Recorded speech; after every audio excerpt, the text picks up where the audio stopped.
کہ وہ صرف اندھیرے میں تیر چلاتے بڑے خلوص و اخلاص کے ساتھ اندھیرے میں تیر چلاتے چلے جانے پر ہی وہ منتج ہو جائے. میں آپ حضرات کا بہت شکریہ ادا کرتا ہوں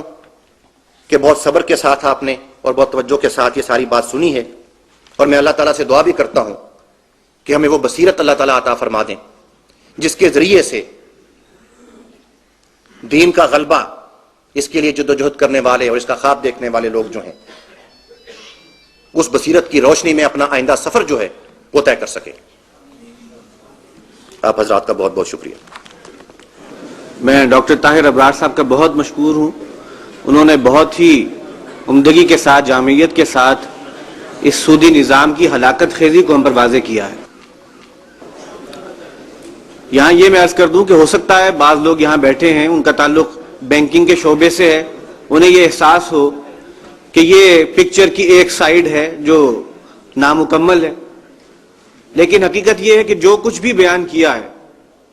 اس کے بارے میں یہ جان لیجئے کہ جو کچھ ظاہری طور پر ایک چمک دمک نظر آتی ہے اور انڈسٹری اور اس قسم کی چیزوں میں جو بینکنگ کا ایک فائدہ نظر آتا ہے وہ ایک فائدہ ہے, اس کا ایک جو ہے جزوی پہلو ہے, لیکن جس قسم کی جکڑ بندی میں بالآخر جو ہے ہمیں جکڑ دیا جاتا ہے اور یہ نظام جس طریقے سے جو ہے چھا جاتا ہے اور ایک جو ہے پورا کنٹرول کرنے کا جو نظام قائم ہو جاتا ہے, اس کے حوالے سے ان کا یہ جو بھی بیان ہے اور انہوں نے جو بھی اتنی وضاحت سے بات رکھی ہے اس میں کوئی شک نہیں ہے.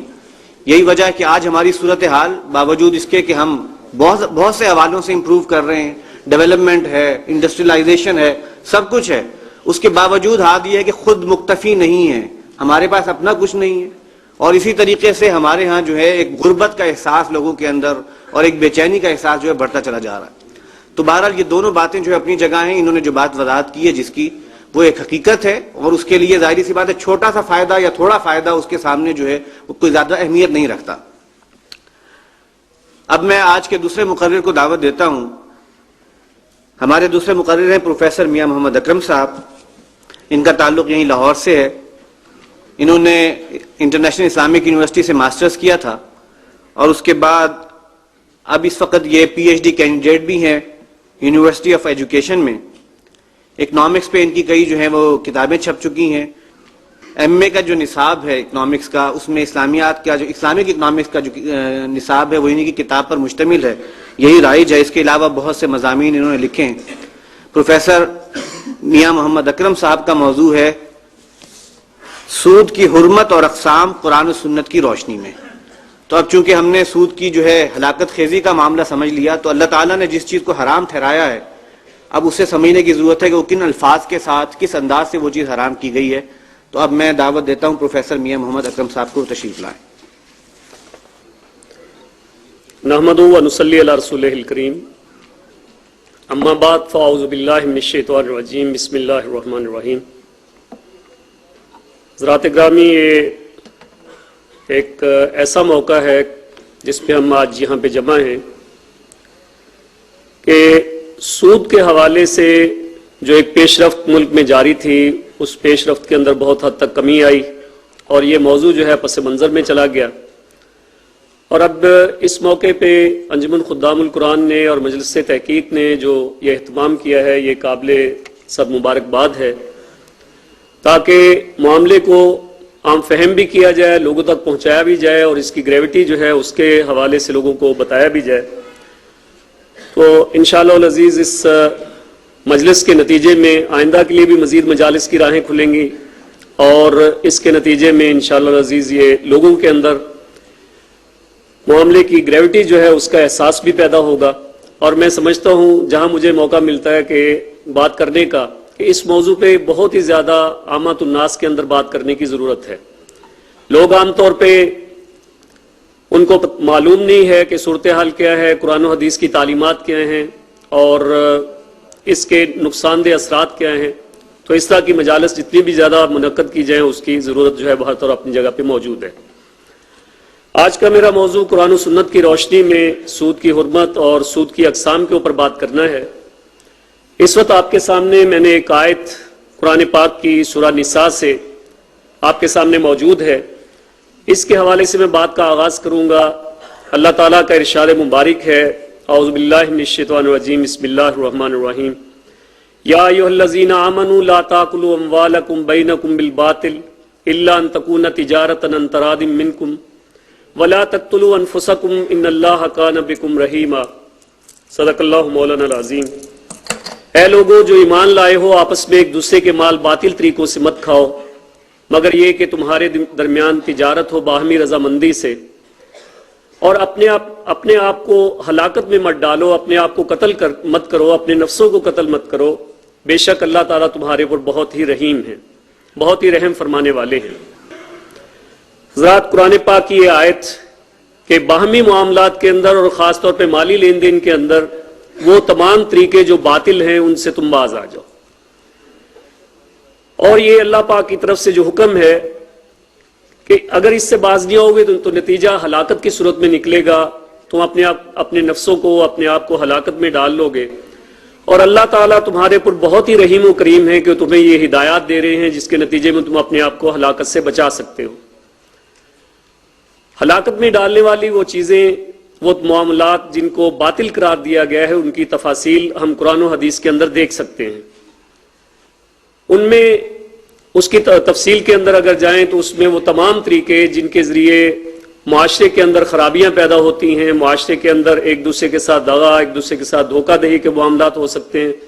ان تمام معاملات کو اللہ اور اللہ کے رسول صلی اللہ علیہ وسلم نے منع فرما دیا ہے، اور اس کی تفصیل جو ہے قرآن پاک کی آیات اور احادیث کی روشنی میں دیکھی جا سکتی ہے۔ خاص طور پر قسم المعاملات اور اس میں تجارتی حوالے سے قسم البیوع اور کتاب البیوع جو احادیث کی کتابوں کے اندر ہیں، ان کا اگر مطالعہ کیا جائے تو وہ تمام باتیں سامنے آ جاتی ہیں۔ انہی معاملات میں سے ایک معاملہ جو ہے وہ سود کا ہے، جس کے لیے قرآن ربا کا لفظ جو ہے وہ استعمال کرتا ہے۔ دو معاملات اگر قرآن پاک کا مطالعہ آپ کریں، مالی معاملات کے حوالے سے ایسے ہمیں نظر آتے ہیں جس کے اوپر اللہ تعالیٰ کی طرف سے بہت ہی سخت گرفت ہے۔ اس میں سے ایک معاملہ تو آپ دیکھیں گے جو کہ قرآن پاک کی سورہ توبہ کے اندر اللہ تعالیٰ کا ارشاد مبارک ہے، یہ ایک معاملہ ہے، اور دوسرا معاملہ سود کے بارے میں، ربا کے بارے میں، جس کا ابھی ہم مطالعہ کریں گے۔ سورہ توبہ کی یہ آیات 34 اور 35 نمبر جو اس وقت آپ کے سامنے ہیں، ان کی روشنی میں آپ دیکھیں گے آغاز وہی یا ایھا الذین آمنوا کہ جہاں پہ بھی معاملات مومنوں سے مخاطب کر کے اور احکام کی صورت میں آتے ہیں، اللہ تعالیٰ وہاں سے آغاز یا ایھا الذین آمنوا سے کر کے، اور حکم ہے جو اس میں دیا گیا، خاص طور پہ جو جس معاملے کے بارے میں میں نے عرض کیا کہ بہت ہی سخت اللہ تعالیٰ کی طرف سے گرفت ہوگی، وہ ہے اقتناز دولت۔ والذین یکنزون الذھب والفضة ولا ينفقونها فی سبیل اللہ فبشرهم بعذاب علیم، اور اس کے بعد یوم یحمى علیہ فی نار جہنم فتقوی بہا جباہہم وجنوبہم وظہورہم ھذا ما کنزتم لانفسکم۔ یہ جو اقتناز دولت ہے، لیکن اس معاملے میں آپ دیکھیے کہ اس کی جو سزا ہے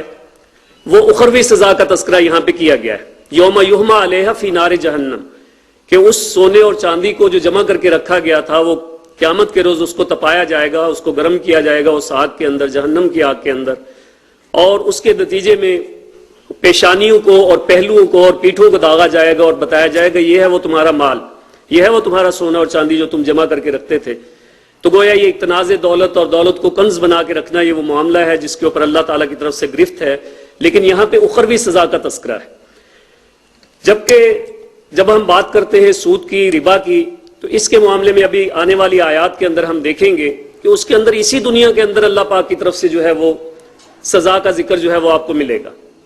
کہ اگر تم باز نہیں ہوگے پھر اللہ اور اللہ کے رسول کی طرف سے اعلان جنگ ہے۔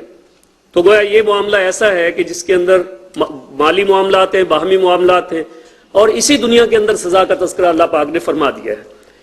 ان آیات کا اگر ہم جائزہ لیں تو سورہ روم وہ پہلی سورہ ہے جس میں اللہ تعالیٰ کا ارشاد مبارک سود کے حوالے سے نازل ہوا اور اس سے نفرت دلائی گئی، جس کے اندر اللہ پاک فرماتے ہیں وَمَا آتَيْتُم مِّن رِّبًا لِيَرْبُوَ فِي أَمْوَالِ النَّاسِ فَلَا يَرْبُو عِندَ اللَّهِ، یہ جو تم سود وغیرہ کا معاملہ کرتے ہو یہ تمہارا مال بڑھے گا، اللہ کے ہاں تو اس میں اضافہ نہیں ہوتا، جسے تم بظاہر سمجھتے ہو کہ اس کے نتیجے میں تمہارے مال کے اندر اضافہ ہوگا،